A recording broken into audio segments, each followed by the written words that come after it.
Welcome, here I've got Samsung Galaxy A90 5G and I'm gonna show you how to use the camera pro mode at this device. So let's start by tapping on the camera button here to open it, and for now we are in the standard photo mode. Let's change it to the pro by using this settings bar and just simply going to the right to more, so here we have access to other modes of this camera. And now let's tap here to the pro. Here we are. This mode gives us possibilities to choose some shooting parameters by ourselves. This is useful when we want to learn photographic skills or making experiments with photography. So let me start with this settings bar.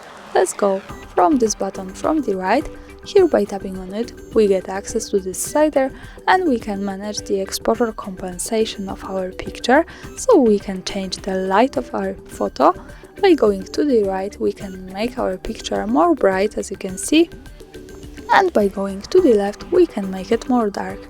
And this is how it works. At the center we have 0 and 0 parameters, so now we are again on the auto exposure compensation. Now let's move to the center, to this button. Here we have the white balance, so we can control the temperature of our picture in Kelvin degrees. By using this slider and going to the left, we can make our photo more cold. By going to the right, we can make it more warm. So this is kind of balance between the blue and the orange light. And here also there's no problem to go back to the auto settings. We can do it by just simply tapping on this manual button from the right, and now it's on the auto, so we go back to the auto white balance. And let's move to this button from the left with ISO. Here we can control the camera's sensitivity to light. We can make it less sensitive from 100, or by going to the right, more sensitive to 800, so this is a pretty wide spectrum to this camera.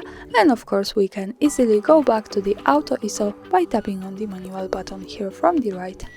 And now let's have a look at this button in the right corner. By tapping on it, we can change the metering. Now we are in center weighted metering. We can also pick the matrix metering and also the spot one. So this is how to change this. Let's stay on center weighted and let me manage these settings to take a picture. So for example, let me pick ISO here. The white balance may be more blue and a little bit brighter with the exposure compensation button. To see the photo, let's move here to the left, and here we get quick access to the gallery. As you can see, it's not perfect, but this is only an example to show you how it works. And that's all. Thanks for watching, subscribe our channel and leave the thumbs up.